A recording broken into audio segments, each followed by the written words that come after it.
அன்பான தேவ பிள்ளைகளே, இந்த ஆசீர்வதிக்கப்பட்ட நாளில் மாத கடைசி வருகிற போது உங்களுக்கு நெருக்கடி, போராட்டங்கள் அதிகமாக வரலாம். எதை குறித்தும் கவலைப்படாதீங்க. உங்களை நடத்துகிற தேவன் நிச்சயமாய் என் தேவன் என்னை உயர்வடைய செய்வார். எத்தனை பேர் நம்புறீங்க?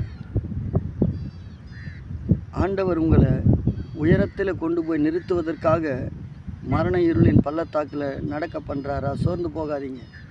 தாவீது சொன்னது போல சொல்லுங்கள், மரண இருளின் பள்ளத்தாக்கில் நடந்தாலும் பொல்லாப்புக்கு நான் பயப்படேன். தேவரீர் நீர் என்னோடு கூட இருக்கிறீரப்பா. எத்தனை பேர் சொல்ல போகிறீங்க? தேவனாகிய கர்த்தர் உங்கள் கூட இருக்கிறாரா இல்லையா? ஆமென். நான் நிச்சயமாக நம்புகிறேன், ஆண்டவர் உங்கள் கூட இருக்கிறார்.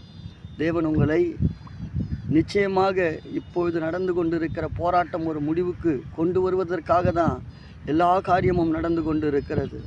நீங்கள் சொல்லுங்கள், மரண இருளா, பள்ளத்தாக்கா, உயர்வா, தாழ்வா, எதுவானாலும் என் தேவன் அவர் என்னோடு கூட இருப்பார். அவருடைய நாமத்தினால் நான் சகலத்தையும் தாண்டுவேன். என் தேவனாகிய கர்த்தர் என்னை ஜெயிக்க பண்ணுவார். அவருடைய கிருபை என்னோடு கூட இருக்கிறது என்று சொல்லி தினந்தோறும் காலையில் முழங்கால் படிட்டு ஜெபிக்கிற ஜெபத்தை மாத்திரம் நிறுத்திடாதீங்க. ஜெபத்தை நிறுத்தாதீங்க.